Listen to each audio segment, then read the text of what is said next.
dengan mengikuti Mutiara Hikmah.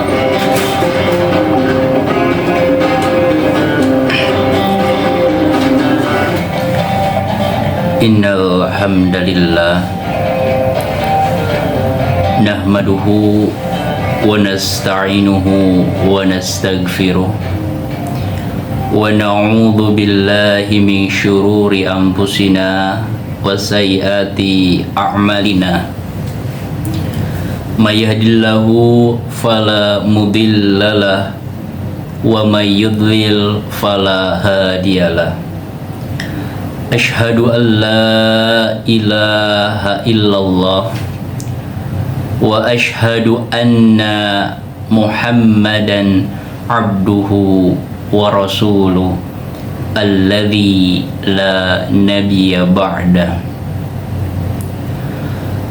Allahumma salli wa sallim ala nabiyyina Muhammadin wa ala alihi wa ashabihi wa man tabi'ahum bi ihsanin ila yaumiddin. Faqala Allah ta'ala fi Qur'anil Karim, a'udzu billahi minasyaitonir rajim. Ya ayyuhalladzina amanu taqullaha haqqa tuqatih wa la tamutunna illa wa antum muslimun. Alhamdulillah, segala puja dan puji hanyalah milik Allah Subhanahu wa ta'ala yang telah memberikan kepada kita berbagai banyak anugerah dan kenikmatan. Tiada menit yang kita lalui, tiada detik yang kita jalani kecuali di sana ada dekapan kasih sayang Allah kepada kita. Allah jaga tubuh kita, Allah pelihara fungsi-fungsi dari organ tubuh kita sehingga kita pun bisa beraktivitas dengan sehat dan kita juga bisa beribadah dengan penuh kehusuan. Sebuah nikmat yang begitu besar dari Allah Subhanahu wa ta'ala, yang dimana kita tidak punya sebuah intervensi, kita tidak punya sebuah kekuatan untuk mengatur seluruh fungsi dari organ-organ yang ada di tubuh kita. Maka sungguh Allah Subhanahu wa ta'ala menegaskan dalam firman-Nya, a'udzu billahi minasyaitonir rajim, sanurihim ayatina fil afaqi wa fi anfusihim.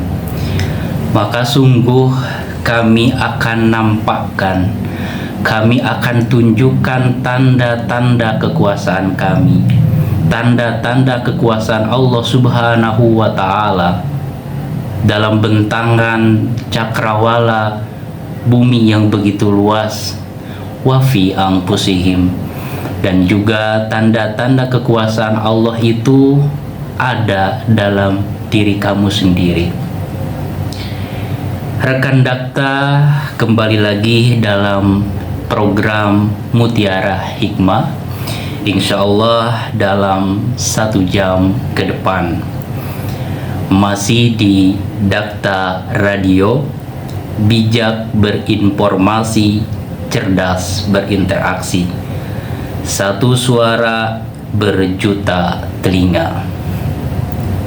Bersama saya Misbahuddin, anggota pimpinan daerah Persatuan Islam Persis Kota Bekasi. Rekan Dakta yang semoga dirahmati oleh Allah Subhanahu wa ta'ala, maka kehidupan yang pertama, kehidupan di dunia yang hanya sekali ini, tentu kita harus memaknai dengan dalam. Kita tidak bisa hidup di dunia ini hanya sebatas mengikuti hawa nafsu, keinginan, ataupun ambisi-ambisi diri kita.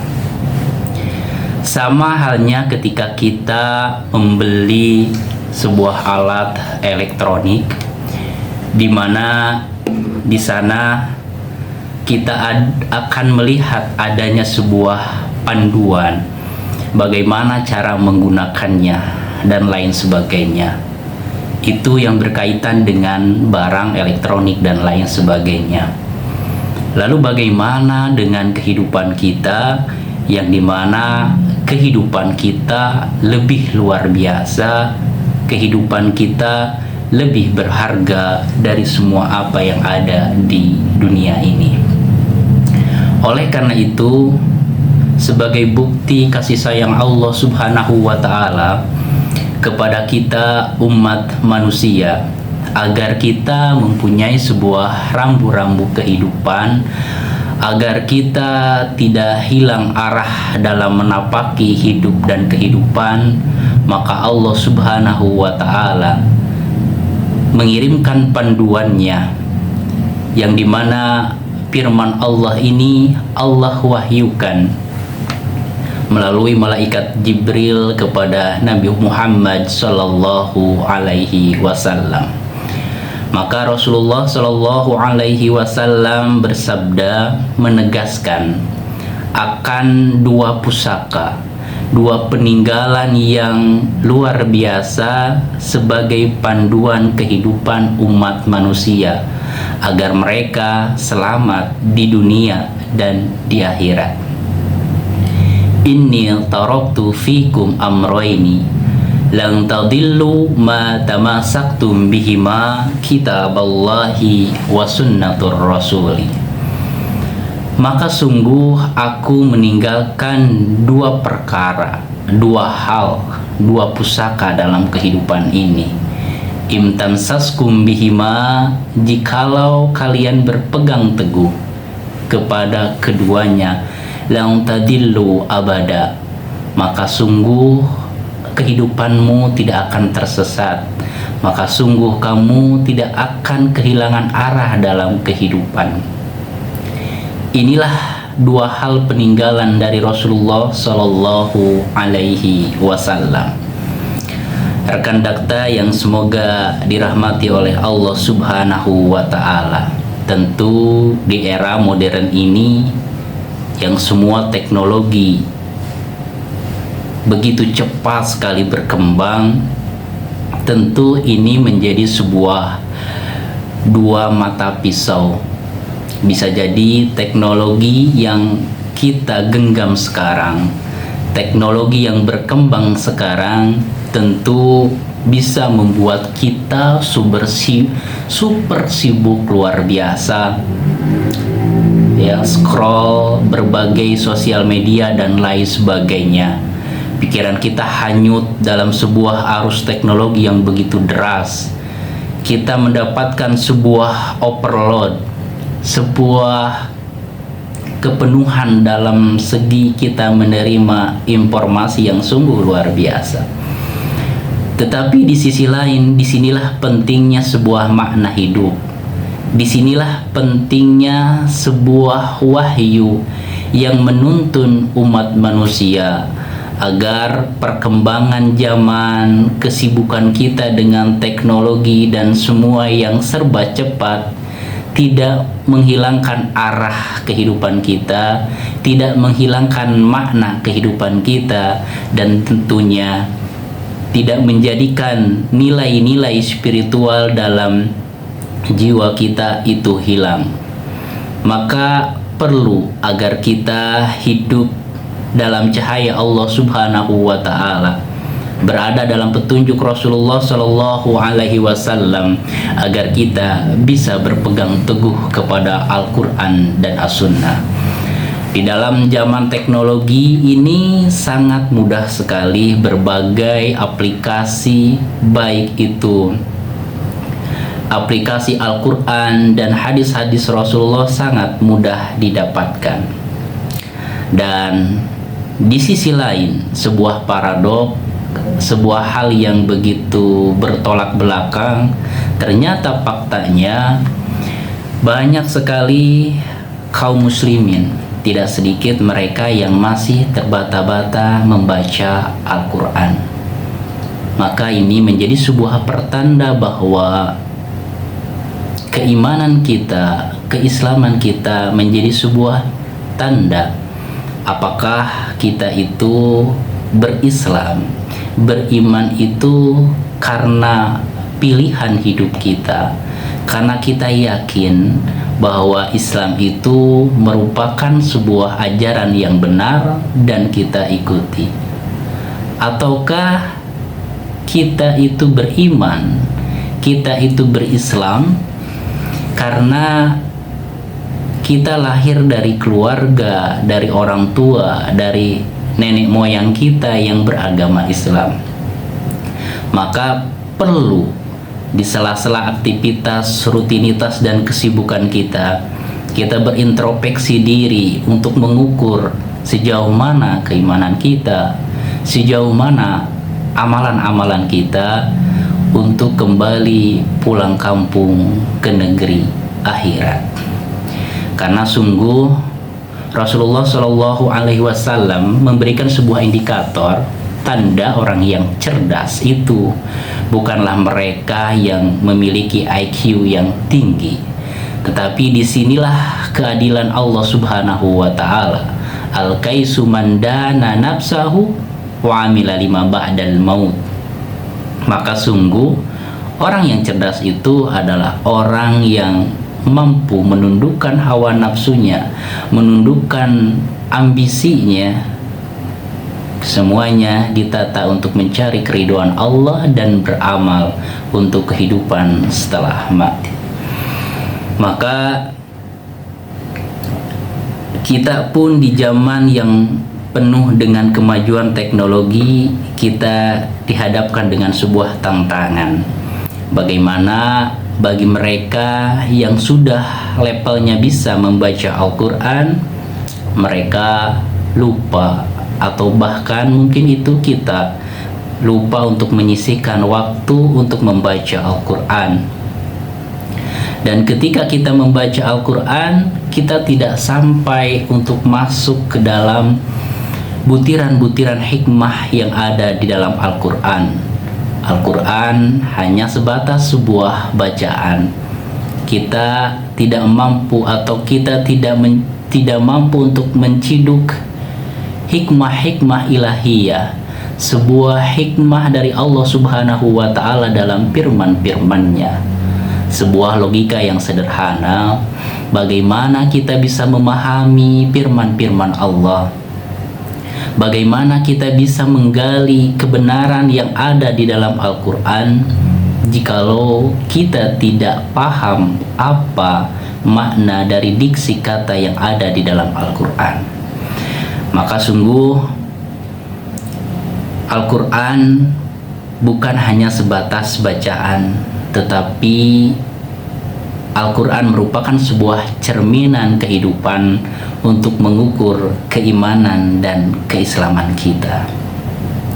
Sebagaimana yang tadi disampaikan sabda Rasulullah Shallallahu Alaihi Wasallam, bagaimana Rasulullah itu meninggalkan dua hal yang dimana jikalau kita ingin selamat di dunia, agar kita bisa mendapatkan solusi dari berbagai masalah kehidupan, dari berbagai himpitan hati, dari kegalauan dan lain sebagainya, ingin mendapatkan sebuah keimanan yang kokoh dan ketenangan hati, maka sungguh di sana ada sebuah solusi abadi, yaitu berpegang teguh kepada Al-Quran dan As-Sunnah.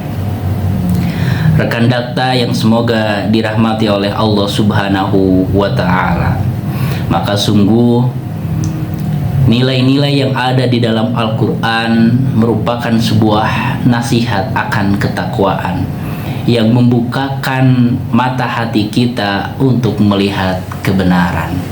Maka sungguh kita melihat bagaimana kemajuan Islam dari zaman Rasulullah, dari sebuah wilayah jazirah Arab yang begitu gersang, tidak ada sebuah tanda-tanda dari sebuah kemajuan, tidak ada tanda akan lahir sebuah peradaban. Tetapi dengan sentuhan Al-Quran di sana, bagaimana Allah Subhanahu wa Ta'ala menjadi sebuah rahmat, Al-Quran menjadi rahmat bagi semesta alam.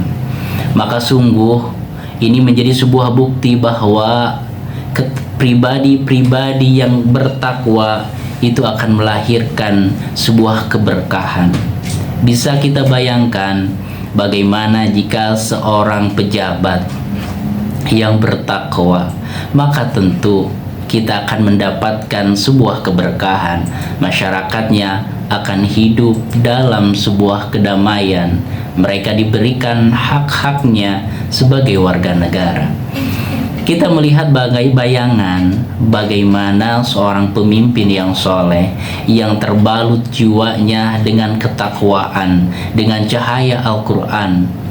Di antara contohnya adalah Khalifah Umar bin Abdul Aziz.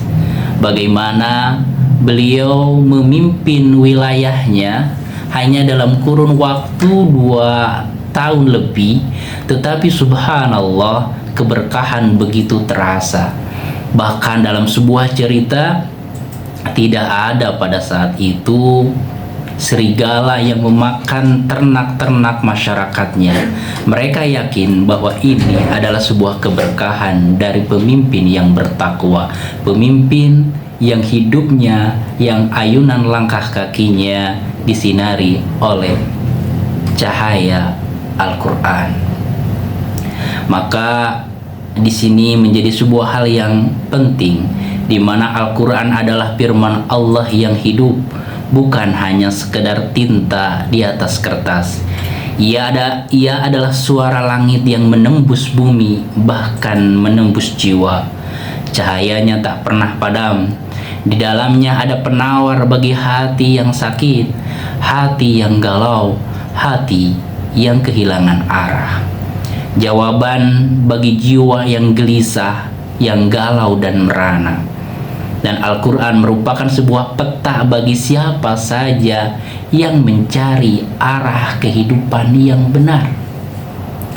Karena sebuah kemajuan teknologi dan peradaban, tetapi ketika jiwanya kosong dari keimanan, sungguh kita melihat dalam lembaran sejarah, kita melihat di beberapa negara maju bagaimana ternyata kasus kehilangan arah atau bahkan sampai bunuh diri.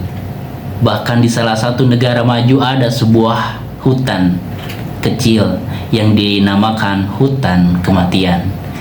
Di sana warganya jikalau sudah kehilangan arah, sudah nggak jelas lagi memaknai kehidupan, sudah frustasi, depresi dan lain sebagainya, maka mengakhiri kehidupannya. Ini menjadi sebuah pertanda bahwa ternyata kemajuan apapun itu harus mempunyai sebuah pondasi yang kokoh, dan pondasi yang kokoh itu adalah ketakwaan. Dan ketakwaan itu adalah sebuah cerminan dari cahaya Al-Quran yang masuk ke dalam relung-relung jiwa umat manusia. Allah berfirman, wa nunazzilu minal qur'ani ma huwa shifaa'un wa rahmatul lil mu'minin wa la yazidud dhalimina illa khasara. Dan kami turunkan dari Al-Quran itu sesuatu yang menjadi penyembuh dan rahmat bagi orang-orang yang beriman. Dan Al-Quran itu tidaklah menambah kepada orang-orang yang zalim kecuali sebuah kerugian. Maka Al-Quran ini merupakan sebuah panduan hidup, merupakan sebuah guide yang menuntun manusia untuk mendapatkan kehidupan yang diridhoi oleh Allah Subhanahu wa Ta'ala. Karena berbagai pencapaian apapun itu, seseorang mendapatkan sebuah jabatan ya, menjadi pejabat, menjadi anggota DPR dan jabatan-jabatan yang lainnya. Tetapi jikalau dia tidak mendapatkan keridhaan Allah dengan amanah tersebut, apakah itu dinamakan kehidupan yang beruntung? Jikalau seseorang sukses dalam bisnis, sukses dalam hal yang dia jalani, tetapi dengan aktivitasnya itu tidak mendapatkan keridhaan Allah Subhanahu wa Ta'ala, akankah lelahnya itu menjadi lillah? Akankah capeknya itu, lelahnya itu akan berbuah pahala yang besar di sisi Allah Subhanahu wa Ta'ala yang kita bisa panen di akhirat kelak? Maka sebuah filosofi sebagai seorang muslim yang harus kita ingat-ingat bersama, yaitu ad-dunya mazra'atul akhirah. Dunia itu adalah tempat bercocok tanam kebaikan. Maka ketika kita lupa untuk menanam kebaikan, untuk menyebarkan amalan-amalan kebaikan kita, jikalau waktu kita terlewat tidak menghasilkan sebuah karya dalam kehidupan dan lain sebagainya, maka sungguh kita akan termasuk hamba-hamba Allah ketika di akhirat kelak, termasuk orang-orang yang menyesal. Banyak sekali firman-firman Allah Subhanahu wa Ta'ala yang membuka alam pikiran kita. Ini salah satu kelebihan orang yang beriman.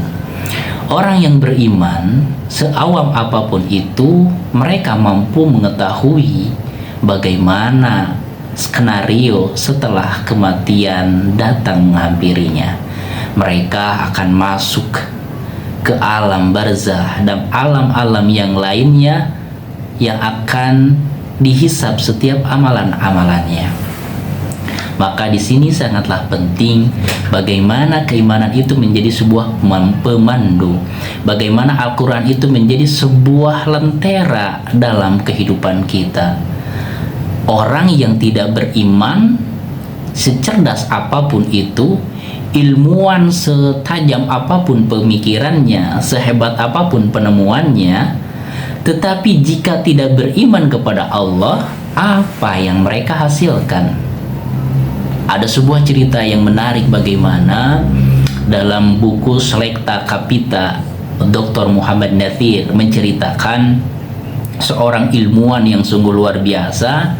Dia terpacu adrenalinnya untuk menyingkap berbagai fenomena alam. Setelah dia selesai melakukan penelitian, ternyata dalam temuannya itu menyisakan misteri lanjutan. Setelah dia teliti kembali, masih ada misteri lanjutan yang tanpa ujung dan tanpa akhir. Kenapa? Karena dia tidak memiliki lentera iman dalam jiwanya yang membantu dia untuk mendapatkan sebuah kesimpulan bahwa Allah lah Maha Pencipta, bahwa Allah lah Maha Kuasa di alam semesta ini. Dan akhirnya ilmuwan ini merasakan sebuah kegersangan jiwa, sebuah hidup yang tanpa makna. Akhirnya apa? Sungguh sebuah hal yang sangat tragis. Seorang ilmuwan yang cerdas mengakhiri kehidupannya dengan menembak anaknya. Habis itu dia menembak dirinya sendiri. Dia menulis dalam secari kertas yang intinya adalah dia kehilangan makna kehidupan. Jiwanya gersang. Kenapa?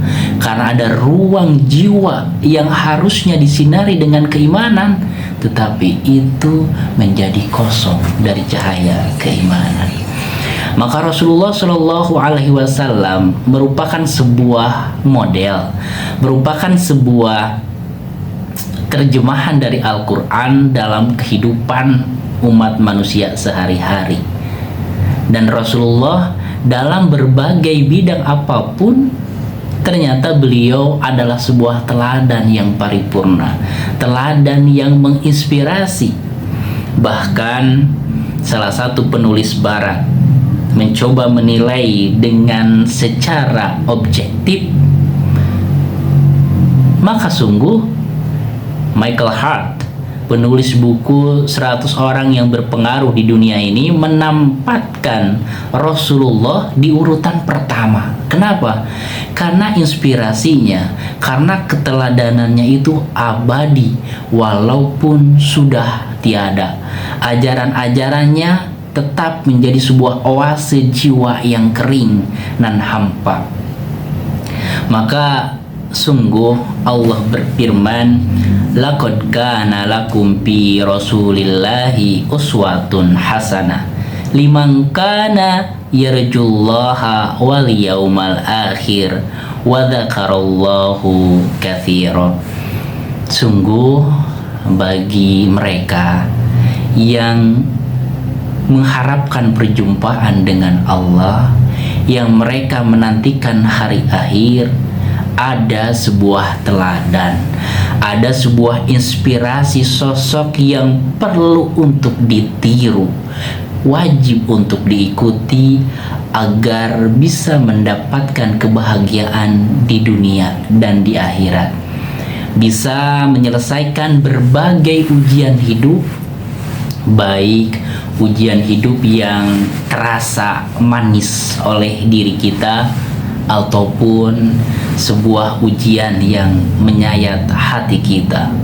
Maka sungguh bagi kalian itu dalam diri Rasulullah ada sebuah teladan yang baik bagi mereka yang mengharapkan rahmat Allah Subhanahu wa ta'ala dan kedatangan hari kiamat, serta banyak mengingat Allah Subhanahu wa ta'ala. Maka seolah-olah Rasulullah Shallallahu Alaihi Wasallam ini memberikan sebuah pesan, kalau kalian ingin hidup selamat, ya jangan lepas dari tali agama, jangan lepas dari Al-Quran dan As-Sunnah. Maka jikalau kita membicarakan bagaimana testimoni atau bagaimana statement-statement, komentar-komentar dari para ilmuwan pemikir barat yang menilai Rasulullah dengan objektif, maka sungguh di sana kita mendapati bagaimana Rasulullah adalah pribadi yang begitu mempesona. Rasulullah adalah teladan abadi dalam berbagai sisi kehidupan, baik untuk keluarga, suami, tokoh masyarakat, pejabat, politikus, panglima perang, pemimpin negara, dan lain sebagainya. Rekan dakta yang semoga dirahmati oleh Allah Subhanahu wa ta'ala, maka sungguh ada sebuah kisah yang menarik. Di zaman sahabat tabi'in ada seorang tabi'in yang dimana beliau ini sangat soleha. Diceritakan bahwa ada seorang laki-laki yang hendak meminang seorang wanita solehah ini, ya, di kalangan tabi'in. Maka ia ingin mengetahui seberapa dalam ilmu dan keimanan wanita ini. Maka ia mengajukan beberapa pertanyaan yang masya Allahnya adalah wanita ini yang hidup di zaman tabi'in menjawab pertanyaan-pertanyaan dari laki-laki yang hendak meminangnya itu dengan sebuah jawaban-jawaban yang ada diksi katanya dari Al-Quran. Ketika ditanya siapa namamu, ia menjawab, ud'uni astajib lakum. Maknanya adalah, jika engkau ingin tahu namaku, sebutlah aku dalam doamu. Memberikan sebuah pesan yang tersembunyi dari firman Allah ini yang beliau jadikan sebuah jawaban. Ini menjadi sebuah gambaran, ya, bagaimana ketika orang sudah tersinari jiwanya, maka sungguh yang keluar itu adalah kata-kata yang mendamaikan, perbuatan-perbuatan yang menyentuh hati kita. Maka sungguh jikalau cahaya Al-Quran ini menyinari sosok perempuan sosok istri, maka sungguh ini menjadi sebuah gambaran dari sabda Rasulullah Shallallahu Alaihi Wasallam. Maukah aku beritahukan kepadamu sebaik-baik pembendaharaan seorang laki-laki, yaitu wanita soleha. Bila dipandang, dia menyenangkan. Kenapa? Karena yang menjadi panduannya itu adalah Al-Quran. Yang menjadi motivasinya adalah keridhaan Sang Ilahi. Maka dia pun menyenangkan suaminya ketika dipandang. Bila diperintah oleh suaminya, dia taat. Dan bila suaminya pergi, ia menjaga diri dan hartanya. Inilah gambaran bagaimana ternyata sentuhan Al-Quran ketika masuk ke dalam relung jiwa seorang wanita, maka akan menjadi sebuah sumber dari kedamaian. Bahkan dalam sebuah pepatah mengatakan, ternyata maju dan mundurnya sebuah negara itu ditentukan oleh kualitas perempuannya. Jika perempuannya itu berkualitas, wawasannya luas, apalagi keimanannya kuat, maka pasti akan menghasilkan keturunan yang sangat soleh, keturunan yang berkualitas. Tetapi sebaliknya, ketika wanita ini jauh dari keimanan, jauh dari ilmu, maka sungguh yang dia akan lahirkan adalah anak-anak yang mungkin jauh sekali dari kata berkualitas. Maka disinilah wanita menjadi sebuah sumber kebahagiaan dan inspirasi. Ya, ada yang mengungkapkan sebuah pepatah, ya ini mungkin anekdot yang sedikit lucu. Ya, wanita itu ibarat token katanya. Ya, token kalau habis itu akan bunyi terus. Sama dengan wanita. Kalau duitnya habis, ya pasti akan mulutnya bunyi-bunyi terus ya. Karakter wanita yang kita pahami sebagai seorang suami ya, karakter wanita ya sukanya ngemil, ngemol, dan terakhir ngomel gitu ya. Nah selanjutnya, sahabat Dakta yang semoga dirahmati oleh Allah Subhanahu wa Ta'ala, Al-Quran menjadi sebuah identitas bagi kita seorang muslim.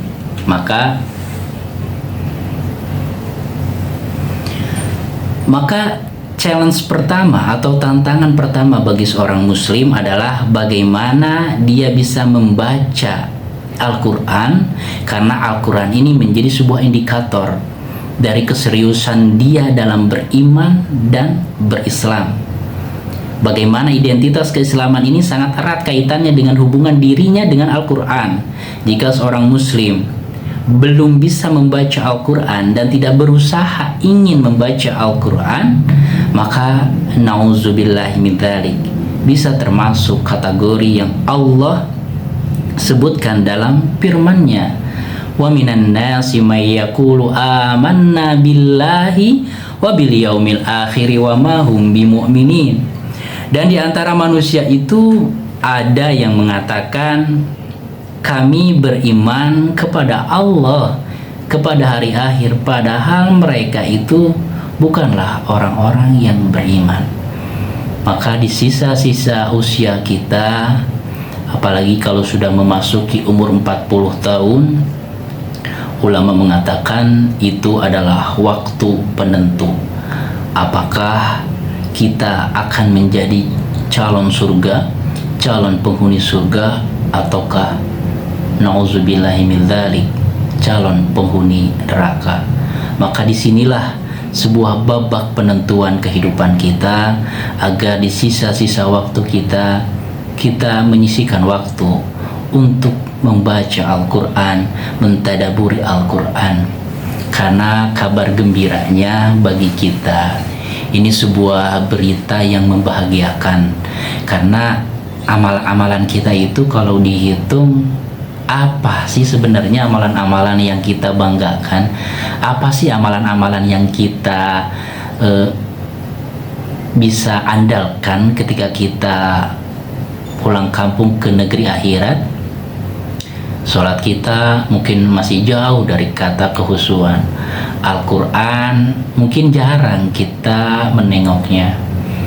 Kita ingin pasangan kita solehah, ingin pasangan kita soleh, ingin keturunan kita lebih baik, taat, dan lain sebagainya, tapi kita lupa untuk menengok diri kita. Apakah kita sudah memperbaiki keimanan kita, sudah mengupgrade amalan-amalan kita agar lebih berkualitas? Jikalau seorang pendidik dalam artian luas, ketika dia berkata menuntut kepada anaknya atau muridnya untuk membaca Al-Quran, untuk meningkatkan kualitas dirinya, apakah dia sudah melakukannya di sela-sela kehidupannya ketika waktu sendiri? Maka ini menjadi sebuah hal renungan. Sebagaimana nasihat Umar bin Khattab radhiyallahu anhu, hasibu anfusakum qabla an tuhasabu, hisablah diri kalian sebelum diri kalian dihisab oleh Allah Subhanahu wa ta'ala. Maka bagi mereka yang sudah selesai membaca Al-Quran, ada sebuah challenge berikutnya, yaitu menjadikan Al-Quran sebagai tempat bercermin. Membaca Al-Quran seperti meniti jalan, tapi berkaca pada Al-Quran berarti menelanjangi hati kita, menilai hati kita dengan apa adanya, melihat benih-benih kemunafikan dalam diri kita, menilai keimanan kita yang mungkin jauh sekali dari apa yang disebutkan dalam Al-Quran, yang dijelaskan dalam lembaran-lembaran sirah Rasulullah Shallallahu Alaihi Wasallam. Membaca Al-Quran hanya butuh suara, tapi berkaca pada Al-Quran, bercermin diri kepada Al-Quran butuh keberanian dan penilaian yang objektif tentang diri kita, mencoba mengukur keimanan kita agar kita mengharapkan keridhaan Allah Subhanahu wa ta'ala. Membaca bisa jadi hiasan, tetapi berkaca kepada Al-Quran merupakan sebuah perubahan diri. Kita melihat bagaimana kisah masuknya Umar bin Khattab radhiyallahu anhu, bagaimana Al-Quran bertemu dengan jiwa yang mencari kebenaran, tersentuh hatinya ketika membaca surat Toha. Hati beliau bergetar ketika membaca dan merenungi Al-Quran ini. Maka inilah poinnya, bagaimana keimanan kita bisa bertambah kepada Allah ketika kita hanya membaca Al-Quran saja tanpa mentadaburi, tanpa merenungkan. Bahkan nasihat dari Umar bin Khattab radhiyallahu anhu agar kita bisa bersenyawa dengan Al-Quran, maka jadilah seolah-olah Al-Quran itu setiap firman-Nya ditujukan kepadamu. Ini hal yang unik dari diri Umar bin Khattab, bagaimana interaksinya beliau dengan Al-Quran. Bahkan ada hal yang menarik dalam diri Umar bin Khattab ini, bagaimana ketika salah satu sahabat Rasulullah yang dikenal dengan sebagai tempat rahasianya Rasulullah menyimpan berbagai rahasianya, Umar bin Khattab bertanya kepada sahabat tersebut, apakah dirinya termasuk orang yang munafik? Bayangkan, Umar bin Khattab yang sudah dijanjikan surga oleh Rasulullah, Umar bin Khattab seorang yang pemimpin yang luar biasa, keimanannya yang tidak perlu ditanyakan lagi. Bagaimana ketika Umar bin Khattab berpapasan dengan jin di sebuah jalan kecil dalam sebuah gang, itu jinnya yang hibrid. Kenapa? Karena pancaran energi keimanan yang luar biasa dalam diri Umar bin Khattab. Tetapi beliau masih mempertanyakan, apakah aku termasuk orang yang munafik? Masya Allah. Lalu bagaimana dengan kita yang ketika kita sholat jauh dari kehusuan, kita biasa saja, seolah-olah kita sudah mempunyai kunci surga, seolah-olah kita punya orang dalam untuk masuk surga. Ini menjadi sebuah cerminan dan gambaran untuk memotivasi kita bersama-sama agar kita senantiasa bersungguh-sungguh dan memohon kepada Allah Subhanahu wa Ta'ala agar diberikan hidayah, diberikan keistiqomahan dalam amal dan keimanan kita. Maka sungguh sahabat rekan dakta yang semoga dirahmati oleh Allah Subhanahu wa Ta'ala, Al-Quran ini belum mengantarkan kita kepada sosok pribadi yang langka, mereka yang mampu mencicipi keimanannya, mampu mendapatkan sebuah kedamaian dalam keislamannya. Rasulullah Shallallahu Alaihi Wasallam bersabda, "Thalathun man kunna fihi wajada halawatal iman, an yakunallahu wa rasuluhu ahabba ilaih mimman siwahu." Maka sungguh ada 3 perkara yang dimana jikalau seseorang itu akan mendapatkan manisnya iman, ya, syaratnya itu yang pertama adalah menjadikan Allah dan Rasulnya yang paling dia cintai dalam kehidupannya. Itulah salah satu syarat agar kita menikmati rasa iman, menikmati manisnya keimanan itu, yaitu harus menjadikan Allah dan Rasulnya paling dicintai daripada yang lainnya. Rekan dakta yang semoga dirahmati oleh Allah Subhanahu wa Ta'ala, maka di sini ada hal yang sangat penting, poin-poin agar kita mampu bercermin kepada Al-Quranul Karim. Dalam firman Allah surat Al-Baqarah ayat 44, "Ata'murunan nasa bil birri wa tansawna anfusakum wa antum tatlunal kitab afala ta'qilun."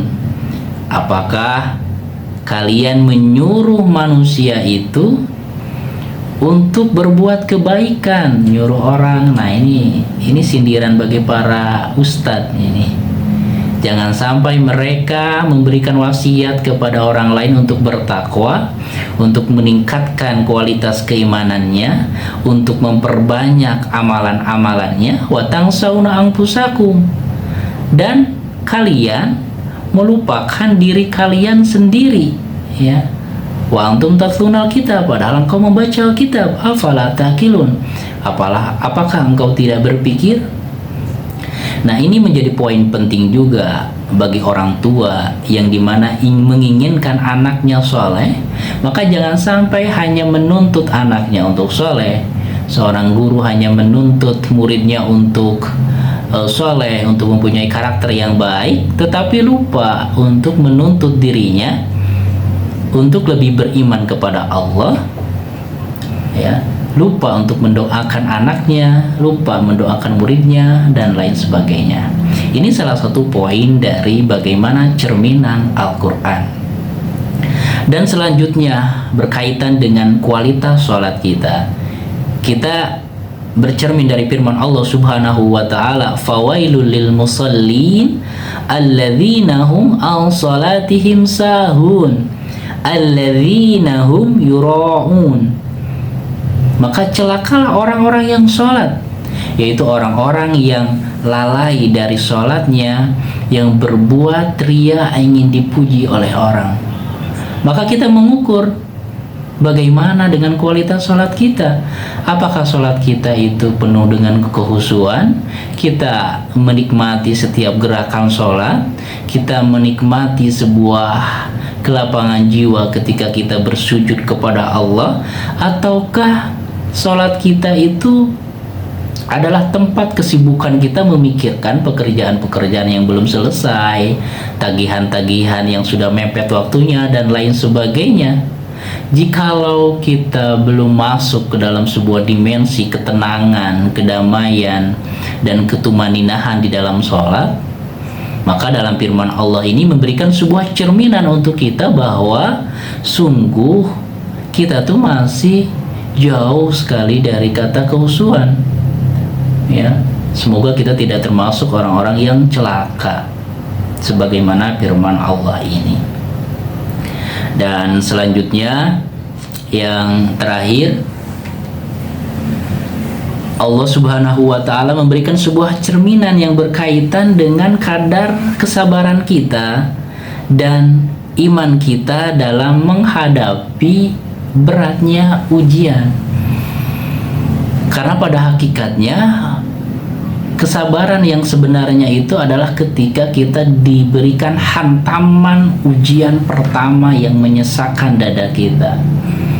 Apakah kita mengucapkan kata-kata yang Allah ridhoi, ataukah kalimat-kalimat yang menghujat takdir? Hati kita menerima dengan keikhlasan dan penuh kesadaran, inna lillahi wa inna ilaihi rajiun. Kami adalah milik Allah dan sungguh kami akan kembali kepada Allah Subhanahu wa Ta'ala. Maka sungguh untuk menjaga kesadaran kita, menjaga kewarasan kita dalam kehidupan, bahwa sungguh dalam kehidupan di dunia ini tidak ada kebahagiaan yang permanen. Semuanya sementara. Orang yang berbangga dengan badannya yang mungkin menjadi inspirasi bagi orang lain, baik laki-laki ataupun perempuan, pada akhirnya semuanya akan sirna, ya. Ketika masa tua datang, kulit yang kencang pun menjadi sebuah gelambir, ya. Mungkin kalau ditarik bisa sampai 1 meter. Ini menjadi sebuah gambaran bahwa tidak ada kebahagiaan yang abadi. Kenapa dunia ini begitu banyak ujian? Setelah ujian satu datang lagi ujian yang lain, dan terus. Ini salah satu hikmahnya adalah untuk menyadarkan kita bahwa dunia ini adalah bukan tempat yang terbaik, bahwa hal ini berhubungan dengan firman Allah, wal akhiratu khairu wa abqa. Inilah menjadi sebuah pesan bahwa akhirat itu lebih kekal dan lebih baik. Maka orientasi kehidupan kita jangan berhenti di dunia saja. Target-target kehidupan kita jangan hanya berputar-putar masalah yang berkaitan dengan pernak-pernik dunia. Visi misi kehidupan kita harus visi misi keakhiratan, sehingga apapun yang kita lakukan di dunia, apapun kemampuan kita, apapun jabatan kita, apapun pekerjaan kita, semua dikemas untuk mencari keridhaan Allah Subhanahu wa Ta'ala. وَلَنَبْلُوَنَّكُمْ بِشَيْءٍ مِنَ الْخَوْفِ وَالْجُوعِ وَنَقْصٍ مِنَ الْأَمْوَالِ وَالْأَنفُسِ وَالثَّمَرَاتِ وَبَشِّرِ الصَّابِرِينَ الَّذِينَ إِذَا أَصَابَتْهُمْ مُصِيبَةٌ قَالُوا إِنَّا لِلَّهِ وَإِنَّا إِلَيْهِ رَاجِعُونَ. Maka sungguh kami akan menguji kalian sedikit sekali minal khauf, dari rasa takut, dari rasa lapar, kekurangan harta, kekurangan jiwa, kekurangan buah-buahan, dan berbagai pernak-pernik ujian yang menghampiri kita. Dan Allah tutup firman-Nya, wabashiril sabirin, berikanlah kabar gembira bagi mereka yang sabar dalam ujiannya.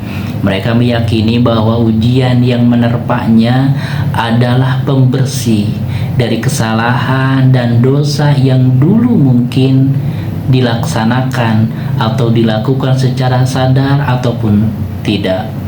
Ketika mindset kita atau pola pikir kita positif kepada Allah Subhanahu wa Ta'ala, maka di sana kita akan mendapatkan sebuah optimisme dan kelapangan jiwa. Kita menerima takdir ujian yang menghampiri kita dengan beroptimis bahwa Allah ingin membersihkan kita, ingin membersihkan dosa-dosa kita agar kita kembali kepada Allah dalam keadaan bersih, dalam keadaan yang suci. Yaumu la yanfa'u malun wala banun illa man ata rabbahu illa biqalbin salim. Maka sungguh orang-orang yang yaumala yang fau, pada hari di mana tidak akan lagi bermanfaat hartanya yang dibangga-banggakan, keturunannya yang diidam-idamkan, kecuali yang kembali kepada Allah dengan hati yang selamat, hati yang bersih dari berbagai dosa dan kemaksiatan. Kenapa? Karena dia sudah bersabar, membentengi diri dengan kesabaran dalam menerpa terjangan-terjangan ujian-ujian yang menghampiri kehidupannya. Dan terakhir, sebagai sebuah refleksi, mudah-mudahan kita tidak termasuk pada golongan ini. Kamu lalai dalam melaksanakan sholat subuh dilaksanakan dengan telat terus, ataupun bahkan meninggalkannya, selalu lupa untuk sholat duha, tidak pernah membaca Al-Quran, tidak mengkonsistenkan diri beristighfar kepada Allah atas kemungkinan-kemungkinan kehilapan lisan kita, tindakan kita. Lisan kita jarang basah dengan zikir, tidak pernah berdoa sehabis sholat. Sholat hanya sebatas sebuah rutinitas kecil. Ketika sujud dan di waktu mustajab, kita tidak memaksimalkan hal tersebut untuk membangun koneksitas hubungan kita dengan Allah Subhanahu wa Ta'ala. Lantas setelah itu engkau mengeluh ketika rezeki tak lancar dan segala ujian juga masalah hidupmu tak kunjung menemukan jalan keluar. Engkau protes untuk semua itu, padahal begitu banyak kelalaian-kelalaian yang kita lakukan. Bahkan engkau mengharapkan jalan keluar dari berbagai ujian dan masalah hidup, sedangkan semua pintu jalan keluar itu justru engkau tinggalkan. Mungkin itu yang bisa disampaikan pada waktu ini. Mohon maaf jika ada hal-hal yang kurang berkenan. Yang benar datangnya dari Allah Subhanahu wa Ta'ala, dan yang salah adalah lahir dari kehilapan, kebodohan diri saya pribadi, yang dimana beberapa poin penting dari pembahasan tadi. Al-Quran adalah cahaya kehidupan agar kita selamat di dunia dan di akhirat. Mereka yang senantiasa menjaga hubungannya dengan Al-Quran, maka Al-Quran akan memberikan syafaat di akhirat kelak. Al-Quran bukan hanya sekedar bacaan, tapi adalah sebuah media untuk berkaca dan bercermin, untuk melihat apa yang kurang dari diri kita, apa yang kurang dari keimanan kita, apa yang perlu diperbaiki dari amalan-amalan kita. Jika Al-Quran sudah menjadi panduan hidup kita, maka sungguh keridhaan Allah senantiasa mengiringi setiap ayunan langkah kaki kita. Demikian saya Misbahuddin, mohon pamit dari ruang dengar rekan dakta semua. Assalamualaikum warahmatullahi wabarakatuh.